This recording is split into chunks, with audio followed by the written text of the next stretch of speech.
वाहेगुरु जी का खालसा वाहेगुरु जी की फतेह। Punjabi audio book YouTube channel सुन रहे सारे ਸਰੋਤਿਆਂ ਨੂੰ ਮੇਰੇ ਸੁਤੰਤਰ ਕੌਰ ਵੱਲੋਂ ਪਿਆਰ ਭਰੀ ਸਤਿ ਸ਼੍ਰੀ ਅਕਾਲ। ਅੱਜ ਅਸੀਂ ਪਰਬਤ ਮਹਿਰਾਨ ਜੀਵਨੀ ਗੁਰੂ ਅਮਰਦਾਸ ਜੀ किताब ਦਾ अगला भाग पढ़न जा रहे हैं। पन्ना नंबर 52। भाग चौथा घोड़ा कीतो सहज दा ਸਰੂਪ ਅਤੇ ਸੁਭਾਅ। राय बलवंड जी ਅਤੇ सते डूम जी ने खूब आख्या है कि गुरु अमरदास जी सहज घोड़े ते विकारां नूं रोक रखण दी काठी पा के बैठे हैं। हथ विच सुच्चे आचरण दी कमान लैके सिफत सलाह दे तीर चला रहे हैं। घोड़ा कीतो सहज दा जत कीओ पलान धनुख चढ़ायो सत दा जस हुंदा बाण। भट्ट कलसहार जी ने लिखा है कि अमरदास सत दे सूरमे हैं, शीलवंत हैं, शांत सुभाव दे मालक हैं, मत डूंगी है, निर्वैर हैं। उन्हां दा धीरजी सुभाव झंडा रूप हो के सेवकां दी अगवाई कर रहा है। जिस धीरज धुर धवल तुझा सेत बैकुंठ बीना। एक होर रब्बी सिख भट्ट भीखा जी ने सुभाव बारे उचारिया है। क्रोध उन्हां दे वस है, मन सदा टिका विच है, सुरत किधरे होर जांदी ही नहीं। हुक्म पछाण लिया ने ते बचन बोल के ज्ञान दा सूरज चाढ़ देंदे हन। काम क्रोध वस करे पवन उड़ंत ना धावे।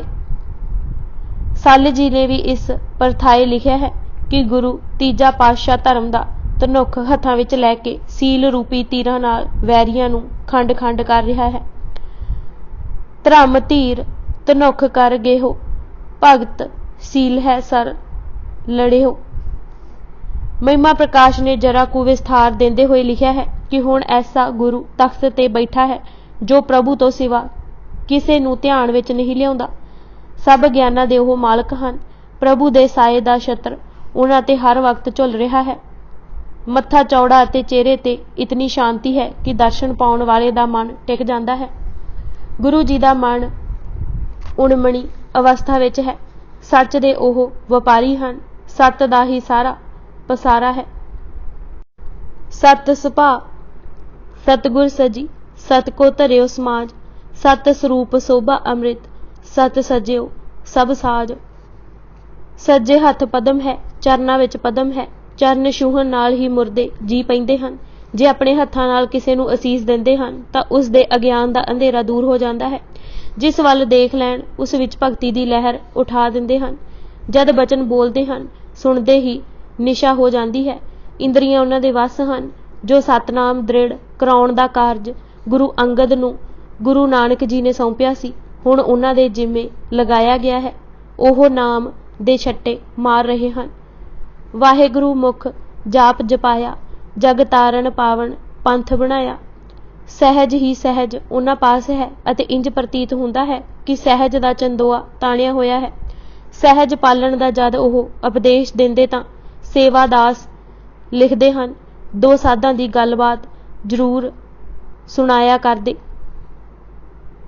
किसी साध स्यों पुछया जे किसी मनुख साथ करिए भलाई अते अगे ते ओह करे बुराई तां तिस नाल क्या करिए तां साध उतर दिया जो उस नाल फेर करिए भलाई तां फिर साध कहा भला जे फेर करिए भलाई ते अगे ते ओह फेर करे बुराई तां तिस नाल किया की करिए तां फिर साध उतर दिया जो उस नाल फेर करिए भलाई। फिर उस साध कहा जी एह की तां फिर साध उतर दिता जे उसको बुराई दा फल और तुमको भलाई दा फल। जे ओह बुराई नहीं छड्डदा तां तुसीं क्यों भलाई त्यागो। एक बारी गुरु जी ने फरमाया सी एक मनुख करे तादी और दूसरा सह जावे तब तिस की विठों परमेश्वर उस नाल तादी करदा है जो जोर जुलम करे। परमेश्वर दा यह सुभाव है ना फड़े ना फड़े, फड़े तो छड्डे ही नहीं। चोट उपर चोट चलावे चोट उपर चोट चलावे। गुरु जी अते गुरियाई दे पहले सालां समय ही कितने वार होए। कितनियां ही खेचलां आईयां, कितने ही चढ़ आए, कितनियां ही शरारतां होईयां, कितने झगड़े उठाए गए, कितने ही चुक चुका होए, कितने ही राह विच दोखियां कंडे बखेरे, पर आप जी अडोल रहे पर्बत मैरान वांगू। बहुत सोहना लिखिया है भाई संतोख सिंह जी ने कि गुरु अमरदास जी का सुभाव चमकदे सूरज वांग है, जो सब पाप नाश करी जा रहा है। पर एक गुण सूरज तो भी वध है, उन्हां विच तपश नहीं है। अमरदास भाण लछण समान सब, एक गुण अधिक पै तप तबहीन है। मंजी दास बहालिया। गुरु जी ने गुरु अंगद पियाने समय ही देख लिया सी कि दासू जी अपने आप नूं गुरु प्रगट कर रहे हन। लोकां चुक चुका के ਸਿੰਘਾਸਨ ते बिठाल भी दिता। गुरु अमरदास जी उसे दिन ही गोइंदवाल वापस मुड़ आए। आप जी कोई तख्त ना लगाया, चुबारे ही रहिंदे, इकांत विच टिकदे। भाई बलू जी जो निजी सेवक सी, कुछ खाण लई लै आंदा तां छक लैंदे। संगतां बणे सुभाਅ अनुसार पहिलां खडूर साहिब आउंदियां, भेटां दिंदियां ते दासू जी जो गुरु बने बैठे सन अपने वल्लों सीसां ते आशीर्वाद भी दिंदे। संगतां गोइंदवाल चुबारा साहिब दे दर्शन करके परत जांदियां। गुरु जी किसे नूं कुछ ना कहिंदे। इंज कुछ दिन चलदी रही, पर पाज छेती खुल गया। दासू जी दा सिर ही फिर गया, कमलियां वांगू ऊल जलूल बोलन लग पिया। उस कितने ही यतन कीते कि सिर टिकाणे आ जावे, पर होर कष्ट वधी जाए। मूँह भी फिर गया दस्सिया जांदा है। चढ़दे महीने मोहदासू दा फिर आया, अनेक यतन कर सिद्धा ना पिया। माता खीवी जी ने पहलां भी बहुत समझाया सी, हुण विगड़दी हालत देख के समझाया। पुत्रा यह पंड भारी है, बल तो वधीक भार चुकण नाल सिर चकराउणा ही होया, मूँह फिरना ही होया। गुरुदेव जी फरमाया करदे सन कि कोई मंत्र तां अठूहियां दा जानदा होवे अते सप्पां नूं हत्थ पा लवे तां उस दा झुग्गा सड़ना ही होया। मंत्री होए अठूहियां नागी लागे जाए, आपन हथी अपने दै कूचा आपे लाए। बेटा गुरियाई ओह ही निभा सकदा है जिस ते पार ब्रह्म दा हत्थ है। नाले गुरियाई कोई लैण दी वस्तु नहीं, देण दी है। जी दान देना है। कटोरे दे पानी नाल कोई कितने कू वस्त्र धो सकदा है। चलदे दरिया विच कितने ही धोवो, उस नूं मैल नहीं लगदी। सागर दा तां अथाह ही की है, तू तां कटोरे दे जल जितना भी नहीं। भार लाह सुट्टो, सिर सीधा होए जासी। दासू ने कहा कि मैं छड्डी गुरियाई अते मैनू नरोआ कराओ। माता जी ने कहा कि उसे पास बरकतां हन, उस पास चलो, ओह ही रहमत दा हत्थ रखेगा। बंसावाली दे शब्दां विच दासू ने कहा, माता मैं हुणे छड्डी है गुरियाई, बेटा छड्डी है ही तां चल लग पाई। माता खीवी लैके नाल दासू नूं आई। माता जी दासू अते होर संगतां नूं नाल लैके गोइंदवाल आए।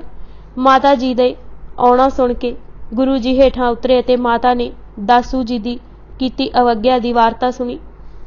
दस्सिया ਇਹ काला पै गया, मेरे भी आखे नहीं लग्या, हुण दुखां नूं पकड़िया है, किरपा करके इस दे सिर हत्थ रखो। आप जी नूं बख्शिशां दा दाता गुरु अंगद देव जी ने बनाया है। गुरु जी ने अगे होके चरण पकड़ लए। महाराज ने हथी उठाया अते सिर ते बख्शिश भरिया हत्थ रखिया। ओह बिल्कुल नरोआ हो गया अते हौला हौला महसूस करन लगा। सारी संगत चरनी लगी। यह सारा माता खीवी जी दा ही परोपकार सी। माता खीवी ने संगत चरनी लाई, होए प्रगट गुरियाई पाई। नित कर्म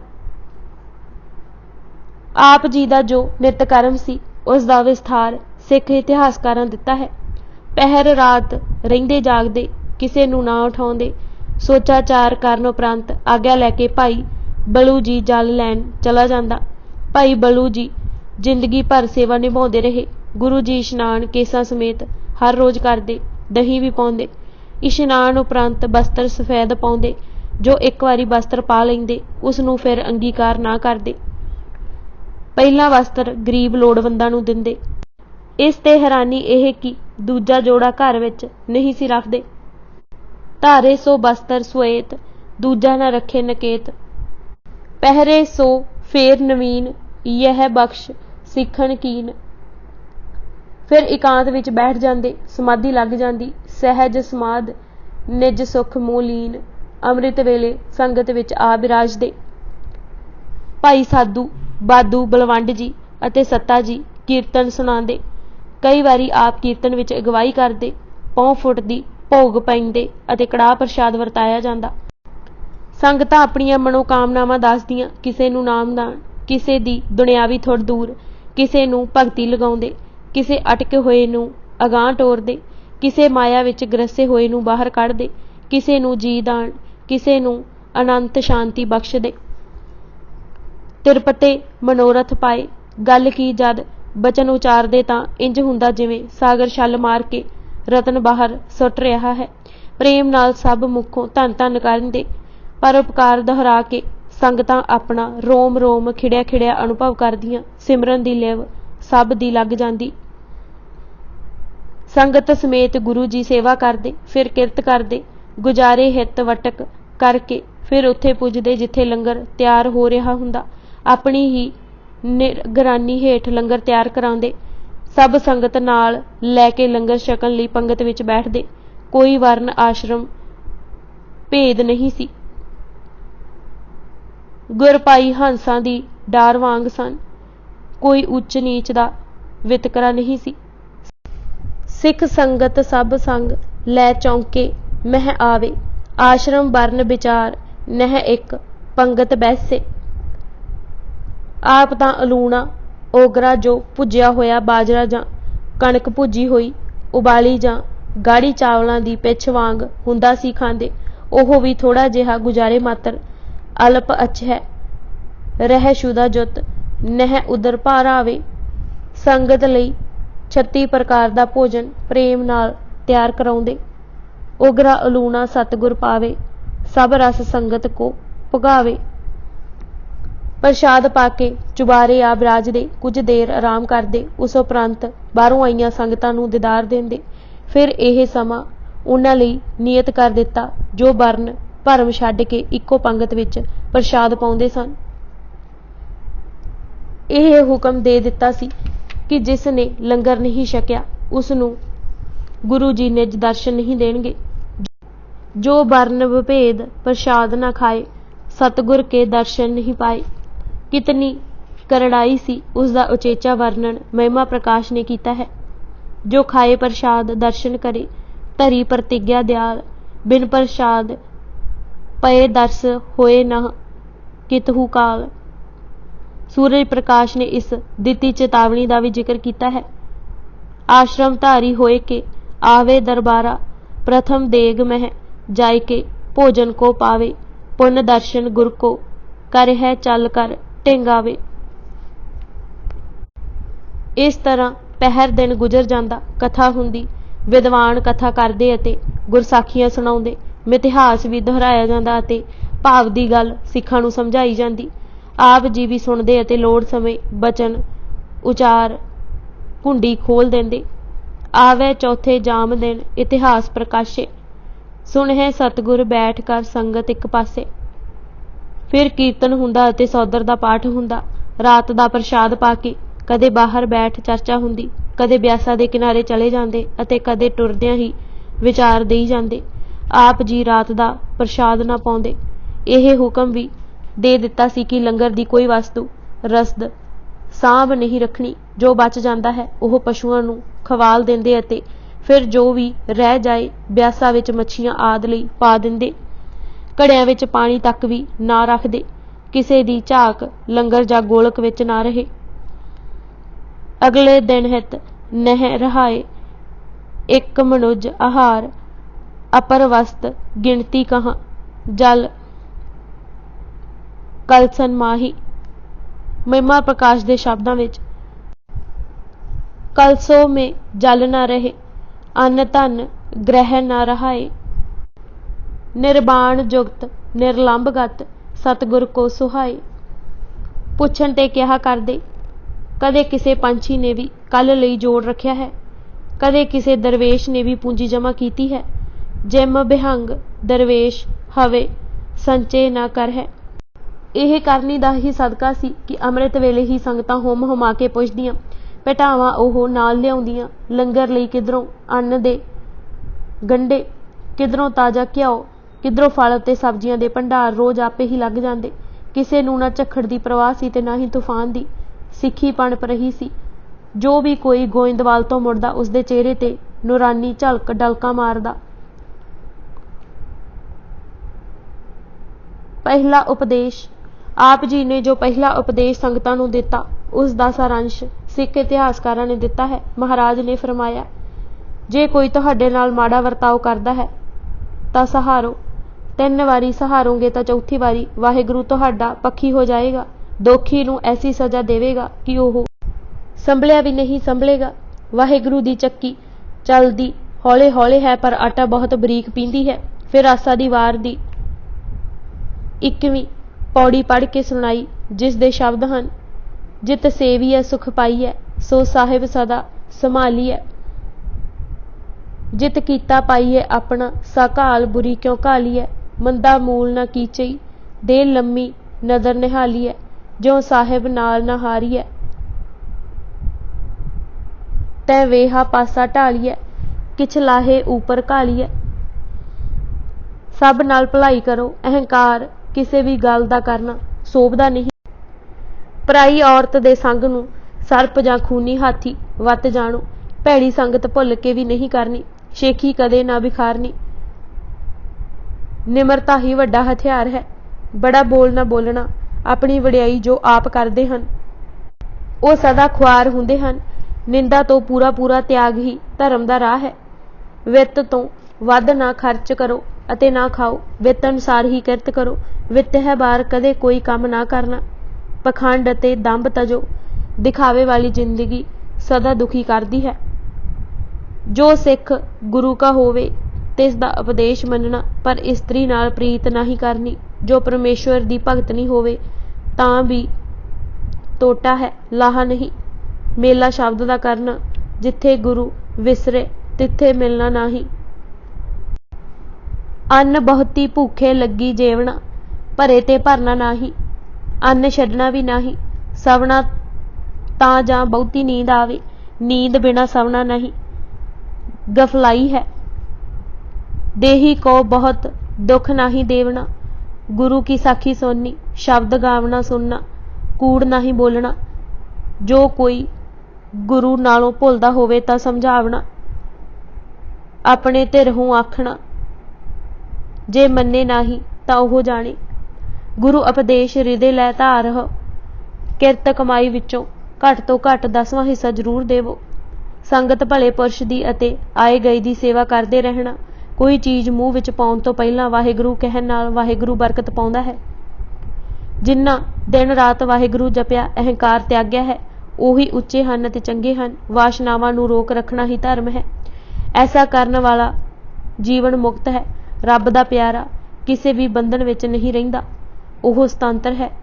ਰੀਤਾਂ ਰਸਮਾਂ ਵਹਿਮਾਂ ਭਰਮਾਂ ਸਾਉਣ ਅਪਸ਼ਗਨਾਂ ਗ੍ਰਹਿਆਂ ਤੋਂ ਉੱਚਾ ਹੋਣਾ ਹੈ।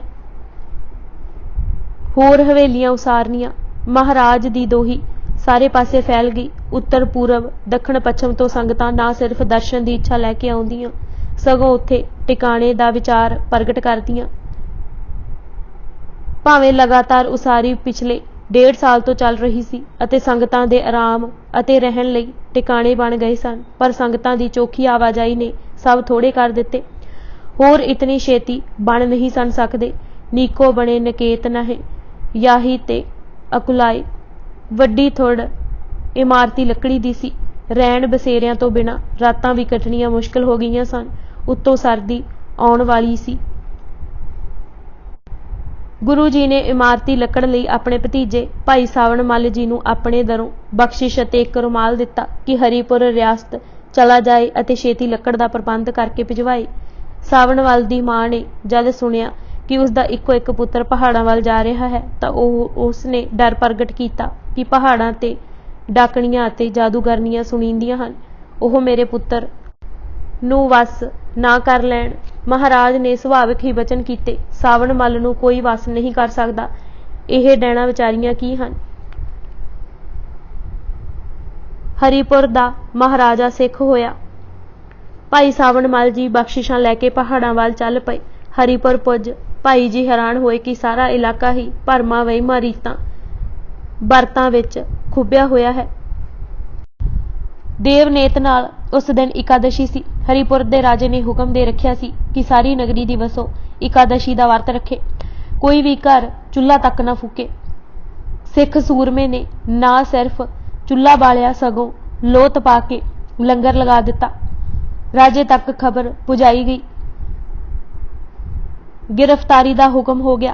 सज़ा सुनाउण लई जद दूजे दिन पेश किया गया तो भाई जी ने कहा, असी तां रोज़ वर्त रखते हाँ, साडा वर्त पर तन पर रूप दा है, खाना पीना पवित्र है।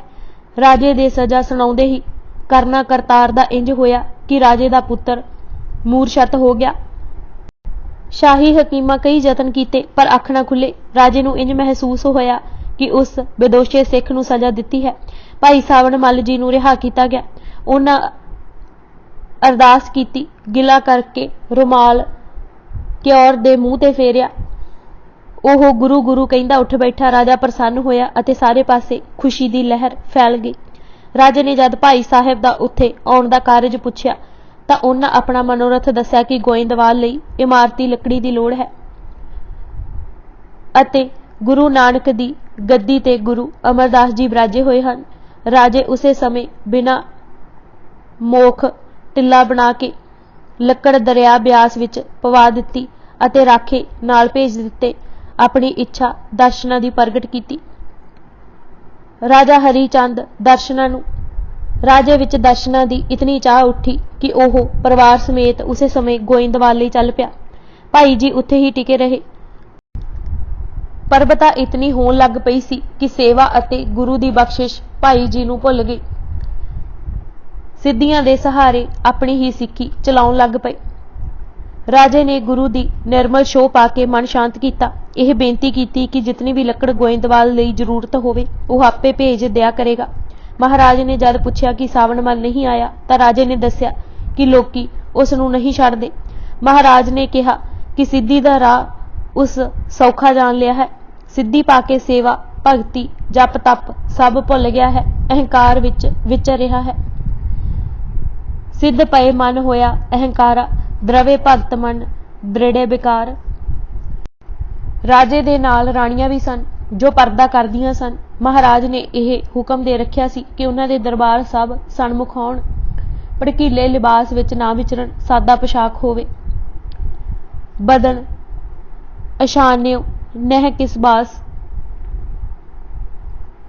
महिमा प्रकाश दे शब्दां विच धर बस्तर सोएत खुले मुख आवे, कुछ शंका लाज ना मन मोह लियावे, घुंड आद ना करना। राजे ने भी यह आग्या अपने सारे परिवार नूं सुना दिती, पर एक निक्की राणी अपने ही अहंकार विच भड़कीला वेश करके घुंड कढ के आई।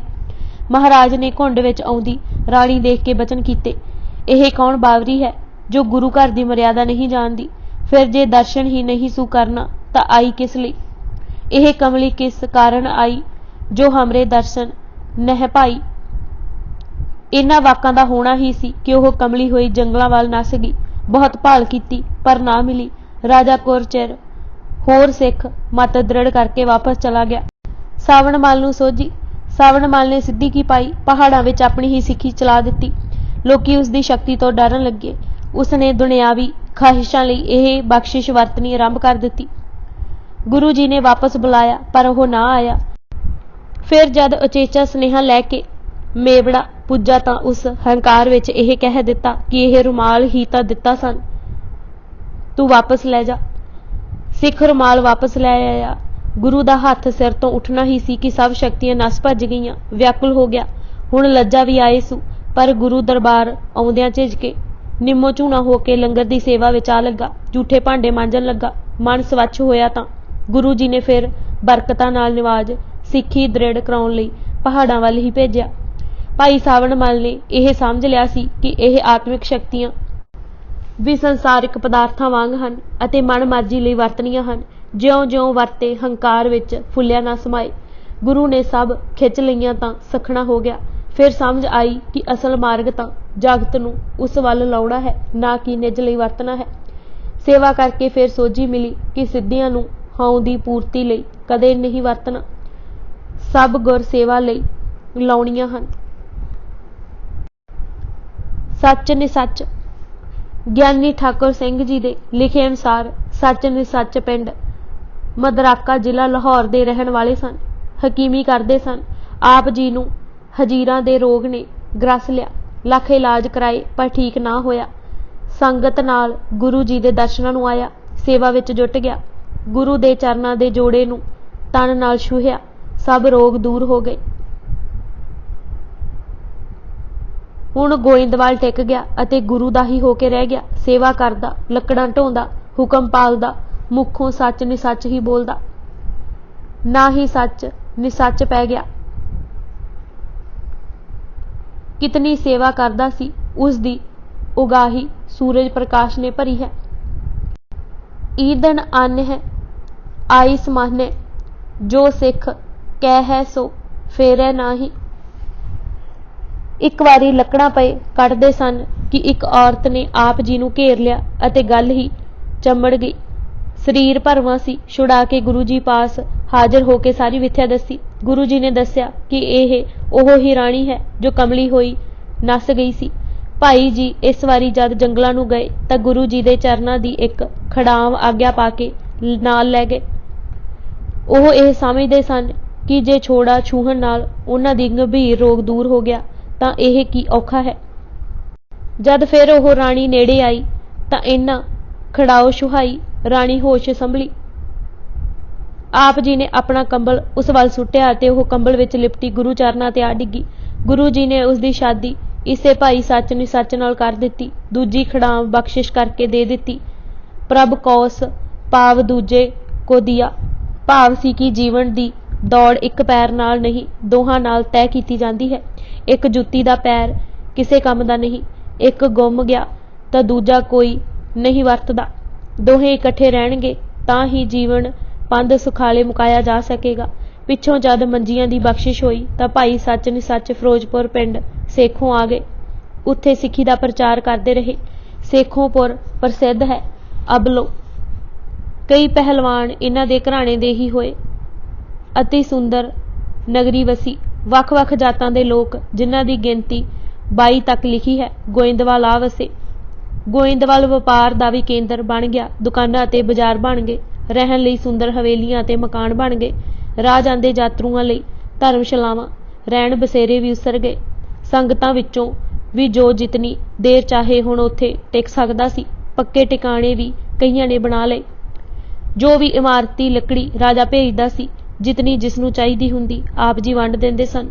ਲੋਕੀ ਆਪਣਾ ਇਸ ਤਰ੍ਹਾਂ ਮਕਾਨ ਛੇਤੀ ਹੀ ਬਣਾ ਲੈਂਦੇ ਸਨ। ਜਥਾ ਜੋਗ ਬਾਂਟੀ ਸਭ ਹੈਨ ਕੋ, ਲੇਕਰ ਮੁੱਦਤ ਭਏ ਸਭ ਲੋਕ। ਆਪ ਆਪਣੇ ਰਚੋ ਸਦਨ ਸਭ, ਜੋ ਗੁਰ ਦਈ ਸੁਲੀਨੀ ਲੋਕ। ਗੋਇੰਦਵਾਲ ਇਤਨਾ ਪ੍ਰਸਿੱਧ ਹੋ ਗਿਆ ਕਿ ਵੱਡੀ ਸ਼ਾਹਰਾਹ ਤੇ ਕੇਂਦਰ ਸਮਾਨ ਜਾਣਿਆ ਜਾਣ ਲੱਗਾ। ਇਸ ਦਾ ਅੰਦਾਜ਼ਾ ਇੱਥੋਂ ਹੀ ਲਗਾਇਆ ਜਾ ਸਕਦਾ ਹੈ ਕਿ ਜਹਾਂਗੀਰ ਨੇ ਜਦ ਗੁਰੂ ਅਰਜਨ ਜੀ ਦਾ ਜ਼ਿਕਰ ਕੀਤਾ ਹੈ ਤਾਂ ਉਸ ਵਿੱਚ ਇਹ ਹੀ ਲਿਖਿਆ, ਗੋਇੰਦਵਾਲ ਵਿਖੇ ਜਿਹੜਾ ਬਿਆਸਾ ਦਰਿਆ ਦੇ ਕੰਢੇ ਤੇ ਹੈ, ਪੀਰਾਂ ਬਜ਼ੁਰਗਾਂ ਦੇ ਵੇਸ ਅਰਜਨ ਰਹਿੰਦਾ ਸੀ। ਗੋਇੰਦਵਾਲ ਪਿੱਛੋਂ ਜਾ ਕੇ ਛਾਵਣੀ ਵੀ ਪੈ ਗਈ ਸੀ। ਆਵਾਜਾਈ ਬਹੁਤ ਸੀ ਅਤੇ ਗੁਰੂ ਜੀ ਦੇ ਸੁਭਾਅ, ਕਰਮ, ਕਰਤੱਵ ਅਤੇ ਬੋਲਾਂ ਦਾ ਪ੍ਰਭਾਵ ਸੁਭਾਵਿਕ ਹੀ ਹਰ ਮਨ ਤੇ ਪੈ ਰਿਹਾ ਸੀ। ਇਹ ਵੀ ਜਹਾਂਗੀਰ ਨੇ ਲਿਖਿਆ ਹੈ ਕਿ ਹਿੰਦੂਆਂ ਦੀ ਗੱਲ ਤਾਂ ਛੱਡੋ, ਮੂਰਖ ਅਤੇ ਬੇਸਮਝ ਮੁਸਲਮਾਨ ਵੀ ਉਸ ਦੀ ਰਹਿਤ ਬਹਿਤ ਦੇ ਸ਼ਰਧਾਲੂ ਹੋ ਗਏ ਸਨ। ਸਭ ਉਹਨਾਂ ਨੂੰ ਗੁਰੂ ਕਹਿੰਦੇ ਸਨ। ਗੋਇੰਦਵਾਲ ਇੱਕ ਸੁੰਦਰ ਨਗਰੀ ਬਣ ਗਈ ਸੀ। ਵਪਾਰ ਦਾ ਵੀ ਵੱਡਾ ਕੇਂਦਰ ਸੀ। ਕਹਿੰਦੇ ਸਨ ਕਿ ਇੱਕ ਵਾਰੀ ਦਿੱਲੀ ਤੇਲ ਦੀ ਥੁੜ ਭਾਸੀ ਅਤੇ ਗੋਇੰਦਵਾਲ ਹੀ ਲਿਖਿਆ ਗਿਆ। ਇੱਥੋਂ ਦਿਆਂ ਵਪਾਰੀਆਂ ਨੇ ਮੁੜਵਾਂ ਉੱਤਰ ਦਿੱਤਾ ਕਿ ਜੇ ਗੋਇੰਦਵਾਲ ਤੋਂ ਦਿੱਲੀ ਨਹਿਰ ਪਟਾ ਦਿੱਤੀ ਜਾਵੇ ਤਾਂ ਉਹ ਨਹਿਰ ਹੀ ਤੇਲ ਨਾਲ ਭਰ ਦੇਣਗੇ ਤਾਂ ਕਿ ਕਦੇ ਥੁੜ ਮਹਿਸੂਸ ਨਾ ਹੋਏ। ਸ਼ਰਧਾ ਦੀ ਇੱਕ ਅਦੁੱਤੀ ਉਦਾਹਰਣ। ਉਂਝ ਤਾਂ ਹਰ ਇੱਕ ਸਿੱਖ ਹੀ ਸ਼ਰਧਾ ਦੀ ਮੂਰਤ ਅਤੇ ਸੇਵਾ ਵਿੱਚ ਗੜੁੰਦ ਸੀ, ਪਰ ਇੱਕ ਸਿੱਖ ਭਾਈ ਪਾਰੋ ਜੁਲਕਾ, ਜਿਨ੍ਹਾਂ ਨੂੰ ਗੁਰੂ ਜੀ ਨੇ ਪਰਮਹੰਸ ਕਹਿ ਕੇ ਨਿਵਾਜਿਆ ਸੀ, ਦੀ ਵਾਰਤਾ ਕਈਆਂ ਨੂੰ ਰੋਜ਼ ਪ੍ਰੇਰਿਤ ਕਰਦੀ ਸੀ।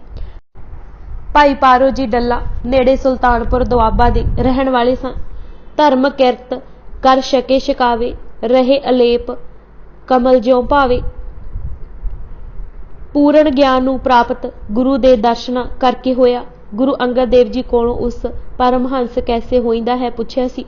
गुरु जी का कहना सी कि जल ते दुध जद इकट्ठा हंस अगे रखीदा है तो उसकी चुंझ खट्टी होने कारण दुध दीआं फुटियां अलग कर देंदी है अते पानी अड हो जाता है।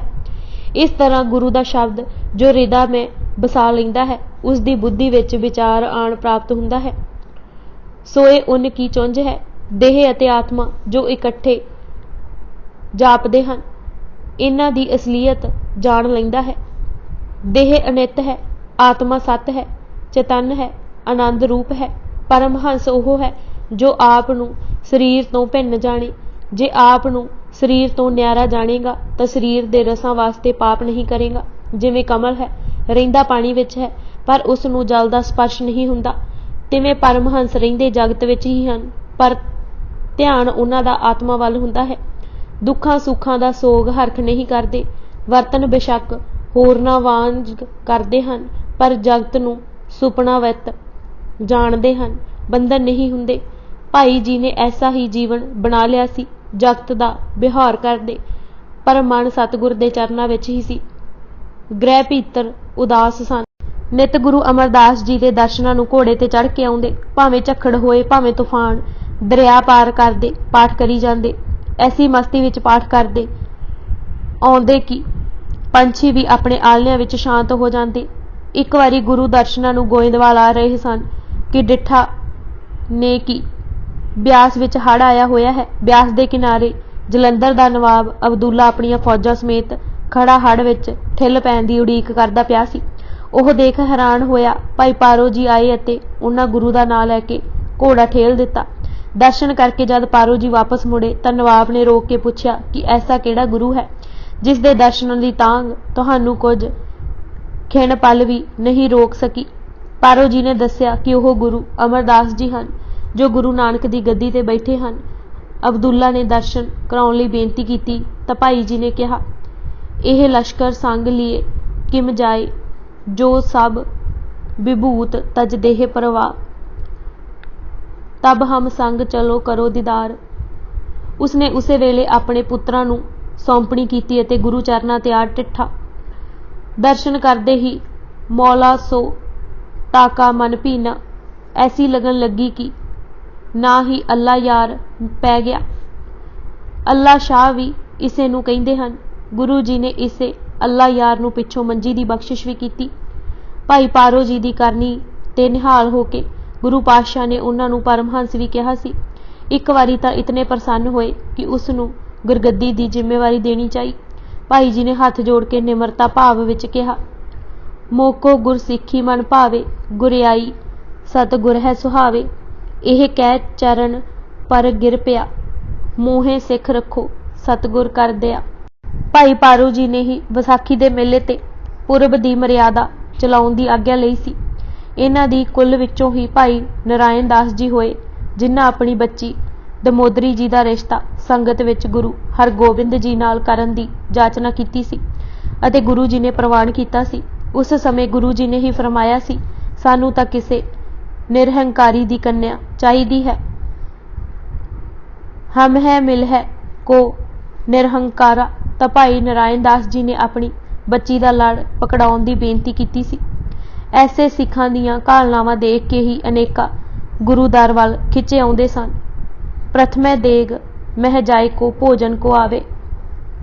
गुरु अमरदास जी देख रहे सन कि संगतां गोइंदवाल जद दर्शनां नूं आउंदियां हन, कीर्तन भी सरवण करदियां हन, बचन भी गौर नाल सुनदियां हन, सेवा करदियां हन, पर जद लंगर पाउण दा समां आउंदा है तां वख-वख चुल्हिਆਂ ते वख-वख चौंके बना के छकदे हन। गुरु नानक देव जी ने इक्को थां पंगत विच बैठ के लंगर पाउण दी मर्यादा चलाई सी। गुरु नानक देव जी देखते रहिंदे सन कि किसी अखौती नीवें नाल माड़ा व्यवहार ना होवे। गुरु अंगद देव जी ने भी पूरी संभाल रखी, पर वर्ण आश्रम दा ढंडोरा देण वाले लंगर विचों प्रसाद नहीं सन पाउंदे। अपणियां सुक्कियां रसदां लै जांदे सन जां नाल पक्की पकाई रोटी बन लिआउंदे सन। गुरु अमरदास जी ने ਪਹਿਲਾਂ ਤਾਂ ਸੰਗਤਾਂ ਵਿੱਚ ਆਗਿਆ ਕਰਦੇ ਰਹੇ। ਕੁਝ ਪ੍ਰਭਾਵ ਪਿਆ, ਵਿਥਾਂ ਮੁੱਕੀਆਂ, ਪਰ ਜਿਨ੍ਹਾਂ ਦਾ ਸੁਭਾਅ ਸਦੀਆਂ ਦਾ ਬਣਿਆ ਹੋਏ ਉਹ ਕਿਵੇਂ ਇਤਨੀ ਛੇਤੀ ਮੰਨਣ ਵਾਲੇ ਸਨ। ਗੁਰੂ ਜੀ ਨੇ ਹੁਕਮ ਦਿੱਤਾ ਕਿ ਹੁਣ ਉਹ ਪੁਰਸ਼ ਸੰਗਤ ਵਿੱਚ ਨਹੀਂ ਬੈਠ ਸਕਦਾ। जो पंगत विच नहीं बैठना चाहुंदा उस नूं हुण गुरु दे दर्शन नहीं होणगे। जो वर्ण आश्रम दी रीत भिट सुच छूत छात ऊच नीच मन्नेगा। सूरज प्रकाश दे शब्दां विच गुरु जी ने हुक्म कीता, आश्रम धारी होए कै आवे दरबारा, प्रथम देग मह जाय के भोजन को खावे, पुन दर्शन गुर को कह चल कर टिग आवे। जो कोई सुच संजम जां ऊच नीच दी विचार रखदा ना खाए ओह बेशक अपने घर नूं मुड़ जाए। आश्रम भेद रखण वाले होण गुरु जी पास नहीं जा सकदे सन। अपने हत्थीं यह लिख के लगा दिता सी, पहले पंगत पाछे संगत। इस एक हुक्म दी इतनी विरोधता हुई कि पिंड दे खत्री ब्राह्मण अते ताजे बने मुसलमान खोजे भी नाल रल खलोते। गुरु जी इस विरोधता दे बावजूद दृढ़ रहण अते हर समय धीरज रखण दा उपदेश दृढ़ा रहे सन। तपे दा पाज उघेड़िया। गोइंदवाल विखे भी एक हरी राम नां दा मरवाहा खत्री रहिंदा सी। ਉਹ ਆਪਣੇ ਆਪ ਨੂੰ ਤਪਾ ਖਵਾਉਂਦਾ ਸੀ ਅਤੇ ਮਰਵਾਹੇ ਖੱਤਰੀਆਂ ਦਾ ਮੁਖੀ ਸੀ। ਜਦ ਗੁਰੂ ਜੀ ਦੀ ਮਹਿਮਾ ਜੱਗ ਵਿੱਚ ਬਹੁਤ ਹੋਣ ਲੱਗੀ ਤਾਂ ਇਹ ਤਪਾ ਖੂਬ ਤਪਿਆ। ਲੋਕਾਂ ਨੂੰ ਅਤੇ ਆਏ ਗਏ ਨੂੰ ਖੂਬ ਚਸਕੇ ਲਗਾ ਕੇ ਸੁਣਾਏ ਕਿ ਗੁਰੂ ਅਮਰਦਾਸ ਨੇ ਰਹਿੰਦੀ ਕਸਰ ਵੀ ਕੱਢ ਦਿੱਤੀ ਹੈ। ਧਰਮ ਦਾ ਮੂਲ ਵਰਨ ਆਸ਼ਰਮ ਹੀ ਉਖਾੜ ਦਿੱਤਾ ਹੈ। ਲੰਗਰ ਵਿੱਚ ਇੱਕ ਪੰਗਤ ਵਿੱਚ ਪ੍ਰਸ਼ਾਦ ਛਕਣ ਦਾ ਹੁਕਮ ਦੇ ਕੇ ਧਰਮ ਭ੍ਰਿਸ਼ਟ ਕਰ ਦਿੱਤਾ ਹੈ। ਨਵਾਂ ਪੰਥ ਚਲਾ ਦਿੱਤਾ ਸੂ। ਪੰਥ ਨਵੀਨ ਪ੍ਰਕਾਸ਼ਨ ਕਰਿਓ, भेद वर्ण जाति पर हरियो, चतर वर्ण एक देग आहारा, एक सम सेवे धर और प्यारा। उस दी चुक चुकाई विच कई खतरी आ गए। गुरु जी ने उस तपे दा पाज उघेड़न लई यह ऐलान कर दिता कि जो भी कोई वर्ण भेद छड्ड के इक्को पंगत विच प्रसाद पाएगा तां उस नूं 1 रुपया भी नाल दिता जाएगा। बहुत लोग धर्म नूं विचे छड्ड हुण लंगर पाउण आए। महाराज ने खास सद्दा भी घल्लिया पर तपा हाउ कहन ना आया। तपे निमंत्रण मान्यो नाही, तपत रहियो मत सरके माही। महाराज ने यह रकम वधा के 5 रुपए तक कर दी। बहुते लोग आए पर तपा फिर भी ना आया। पर जद यह ही रकम गुरु जी ने वधा के 1 मोहर कर दी तां हुण तपे लई रहना मुश्किल सी। महिमा प्रकाश दे शब्दां विच बुद्ध अते वर्ण धर्म लोभ विच वह गया। उड़क जब गुर मोहर सू कही, तब है तपे की बुद्ध सुबही। इतना व्याकुल होया कि कुछ सुझे बुझे ना। आप तां ना आया पर अपने लड़के नूं पिछली दीवार तो टपा के लंगर अंदर बिठा दिता। लड़का अपनी टंग ही तुड़ा बैठा। शहर विच जद गल फैली तां सारियां ने तपे नूं फिटकारां पाईयां। कोई मूँह हुई ना लगाए पर बख्शंद गुरु नूं जद तपे दी इस मनोदशा दा पता लगा ਤਾਂ ਉਸ ਨੂੰ ਪਾਸ ਬੁਲਾਇਆ ਅਤੇ ਸਮਝਾਇਆ ਕਿ ਤਪਾ ਅਖਵਾ ਲੈਣਾ ਆਸਾਨ ਹੈ ਪਰ ਤਪੇ ਵਾਲੀ ਰਹਿਣੀ ਰੱਖਣੀ ਔਖੀ ਹੈ। ਤਪਾ ਉਹੀ ਹੈ ਜੋ ਨਿੰਦਾ ਝੂਠ ਬਖੀਲੀ ਤਿਆਗਦਾ ਹੈ। ਕੋਈ ਇੰਜ ਹੀ ਤਪਾ ਬਣ ਬੈਠੇ ਤਾਂ ਉਸ ਦਾ ਪਾਜ ਉਗੜਦਿਆਂ ਢਿੱਲ ਨਹੀਂ ਲੱਗਦੀ। ਮਾਇਆ ਪਿੱਛੇ ਫਿਰਨ ਵਾਲਾ ਤਪਾ ਨਹੀਂ ਹੋ ਸਕਦਾ। ਮਾਇਆ ਨੂੰ ਫਿਰੇ ਤਪਾ ਸਦਾਵੇ। ਤਪਾ ਉਹ ਹੀ ਹੈ ਜੋ ਤਪ ਕਰਦਾ ਹੈ, ਸ਼ਬਦ ਦੀ ਜਿਸ ਨੂੰ ਸੋਝੀ ਹੈ, ਸੇਵਾ ਕਰਕੇ ਗੁਰੂ ਰਿਝਾਉਂਦਾ ਹੈ। ਉਹ ਤਪਾ ਹੀ ਵਾਹਿਗੁਰੂ ਦੇ ਦਰ ਪ੍ਰਵਾਨ ਹੁੰਦਾ ਹੈ।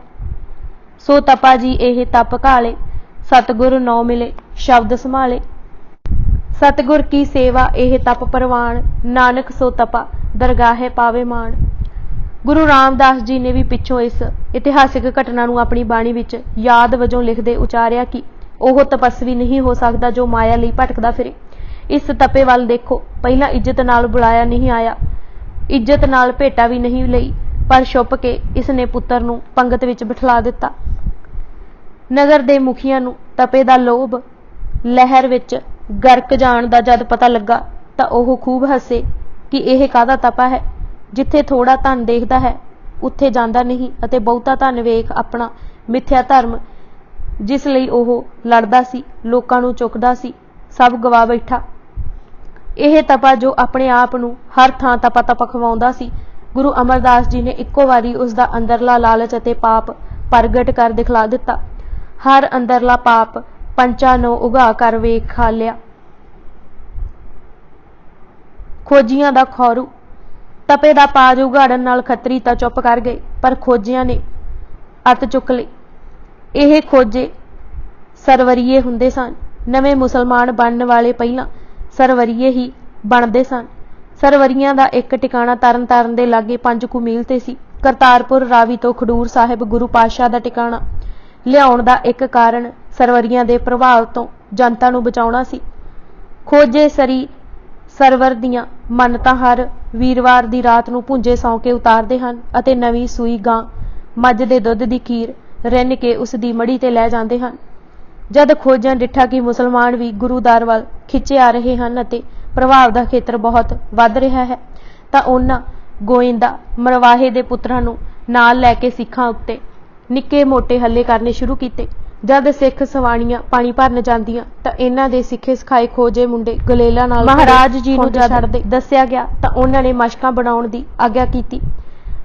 ਖੋਜਿਆਂ ਨੇ ਤੀਰ ਅੰਦਾਜ਼ ਮੰਗਾ ਕੇ ਮਸ਼ਕਾਂ ਵਿੱਚ ਛੇਕ ਕਰ ਦੇਣੇ। ਮਹਾਰਾਜ ਨੇ ਗਾਗਰਾਂ ਬਣਾਉਣ ਦਾ ਹੁਕਮ ਦਿੱਤਾ। ਉਹਨਾਂ ਗੋਲੀਆਂ ਦੇ ਨਿਸ਼ਾਨੇ ਬੰਨਣੇ ਅਤੇ ਵੱਟੇ ਮਾਰ ਚਿੱਬ ਪਾ ਦੇਣੇ ਅਤੇ ਨਾਲ ਹੰਕਾਰੀਆਂ ਨੇ ਕਹਿਣਾ ਕਿ ਬੁਲਾਓ ਹੁਣ ਆਪਣੇ ਗੁਰੂ ਨੂੰ। ਗੁਰੂ ਜੀ ਪਾਸ ਸਿੱਖਾਂ ਨੇ ਜਦ ਇਹ ਸਾਰੀ ਦਸ਼ਾ ਦਾ ਜ਼ਿਕਰ ਕੀਤਾ ਤਾਂ ਉਹਨਾਂ ਕਿਹਾ, ਬਿਲਕੁਲ ਨਾ ਘਬਰਾਉਣਾ, ਨਿੰਦਾ ਉਸੇ ਦਾ ਵਿਗਾੜ ਸਕਦੀ ਹੈ ਜੋ ਕੱਚੀ ਕੰਧ ਸਮਾਨ ਹੈ। ਬਾਰਿਸ਼ ਜੇ ਪਰਬਤ ਤੇ ਪੈਂਦੀ ਹੈ ਉਹ ਸਗੋਂ ਉਸ ਦੇ ਆਸੇ-ਪਾਸੇ ਨੂੰ ਨੁਹਾ ਕੇ ਨਿਖਾਰ ਪੈਦਾ ਕਰਦੀ ਹੈ। ਸਾਡੀ ਤਾਂ ਇਹ ਅਰਦਾਸ ਹੋਣੀ ਚਾਹੀਦੀ ਹੈ ਕਿ ਹੇ ਵਾਹਿਗੁਰੂ ਇਹਨਾਂ ਦੇ ਹਿਰਦੇ ਸ਼ੁੱਧ ਕਰ ਅਤੇ ਸਿੱਧੇ ਰਾਹ ਪਾ। ਜਦ ਕੋਈ ਬਦਲੇ ਲਈ ਆ ਕੇ ਕਹਿੰਦਾ ਤਾਂ ਤੀਜੇ ਪਾਤਸ਼ਾਹ ਫਰਮਾਉਂਦੇ, ਬਦਲਾ ਨਹੀਂ ਲੈਣਾ। ਧੀਰਜ ਨਾਲੋਂ ਕੋਈ ਵੱਡਾ ਤਪ ਨਹੀਂ, ਸੰਤੋਖ ਨਾਲੋਂ ਕੋਈ ਵੱਡਾ ਸੁਖ ਨਹੀਂ, ਲਾਲਚ ਨਾਲੋਂ ਵੱਡੀ ਕੋਈ ਬੁਰਾਈ ਨਹੀਂ, ਦਇਆ ਨਾਲੋਂ ਵੱਡੀ ਕੋਈ ਨੇਕੀ ਨਹੀਂ, ਖਿਮਾ ਨਾਲੋਂ ਵੱਡਾ ਕੋਈ ਸ਼ਾਸਤਰ ਨਹੀਂ। ਜੋ ਕੋਈ ਬੀਜ ਰਿਹਾ ਹੈ ਅਵश्य ਵੱਢੇਗਾ। ਕਰਨਾ ਕਰਤਾਰ ਦਾ ਸੰਨਿਆਸੀਆਂ ਦਾ ਇੱਕ ਸ਼ਸਤਰਧਾਰੀ ਟੋਲਾ ਉੱਥੇ ਆ ਟਿਕਿਆ।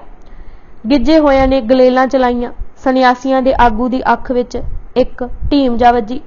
ਉਹਨਾਂ ਨੇ ਘੇਰ ਕੇ ਐਸਾ ਮਾਰਿਆ ਕਿ ਕਈ ਹੱਥ ਪੈਰ ਤੁੜਵਾ ਬੈਠੇ। ਕੁਝ ਚਿਰ ਠੱਲ ਪਈ ਪਰ ਫਿਰ ਉਵੇਂ ਹੀ। ਇਹਨਾਂ ਹੀ ਦਿਨਾਂ ਵਿੱਚ ਸ਼ਾਹੀ ਖਜ਼ਾਨਾ ਦਿੱਲੀ ਜਾ ਰਿਹਾ ਸੀ। ਸਵਾਰ ਅਤੇ ਖਜ਼ਾਨਾ ਰਾਤ ਗੋਇੰਦਵਾਲ ਹੀ ਟਿਕੇ।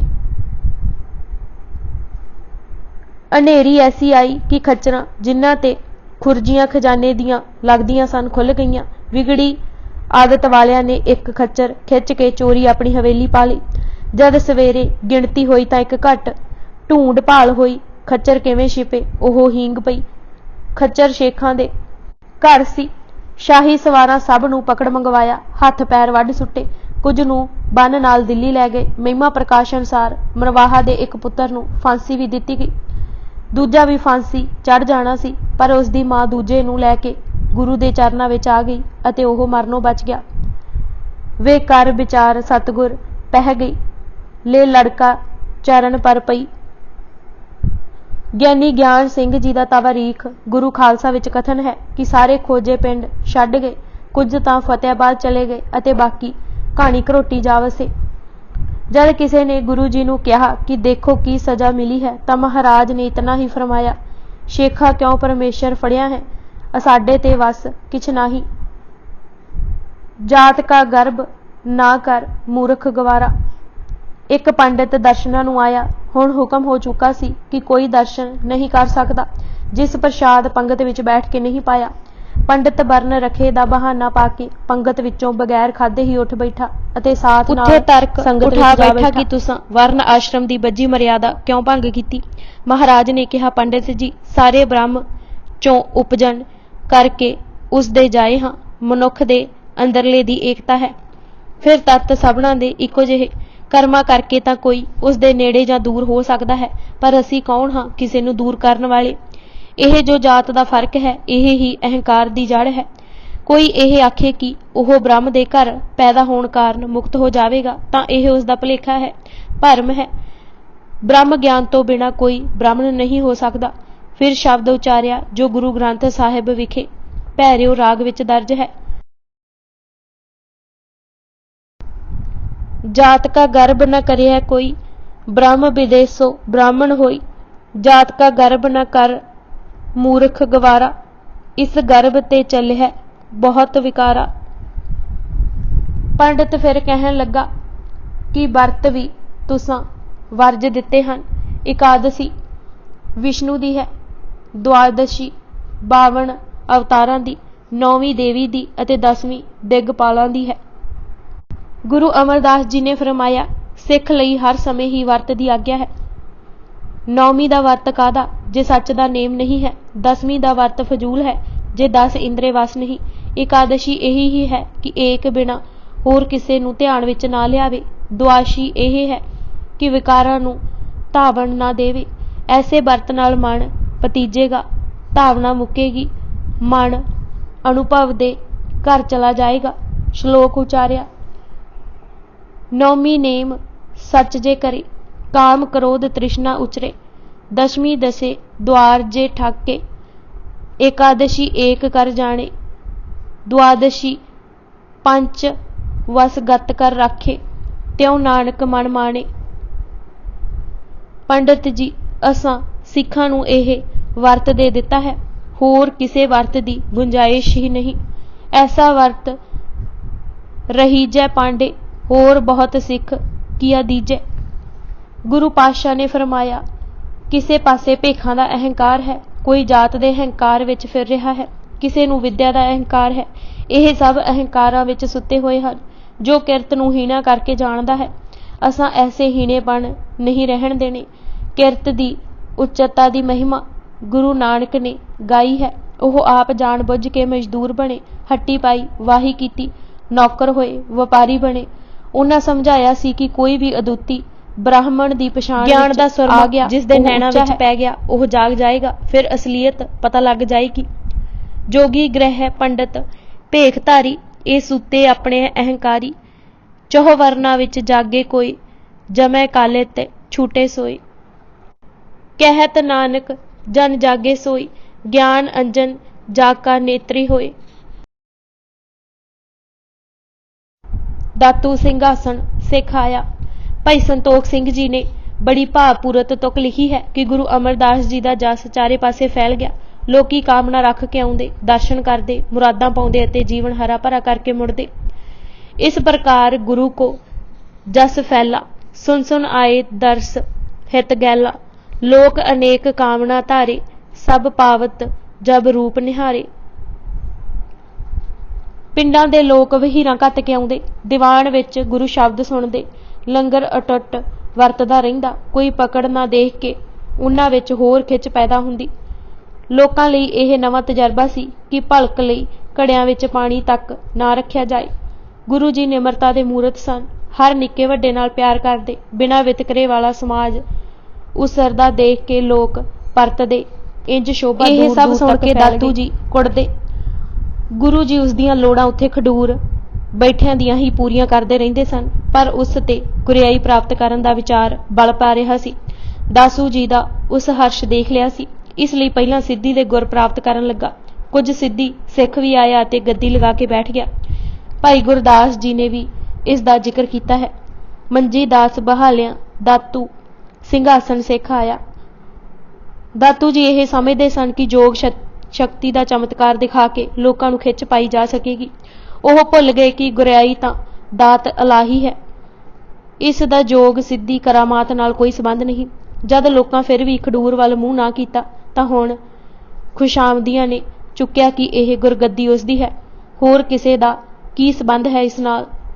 कुछ लठ मारां नूं नाल लैके ओह गोइंदवाल सिद्धा पुज्जा, जिथे गुरु जी शाम दे दीवान की हाजरी भर रहे सन।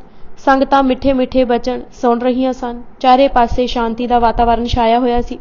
दातू का हिरदा शांत होण दी थां होर भड़क उठिया, जिवें अणबुझे चूने की कली ते ठंडा पानी पैंदा है, जां जिवें जेठ हाड़ की गर्मी पिछों सावण भादों की कणी पैंदी है।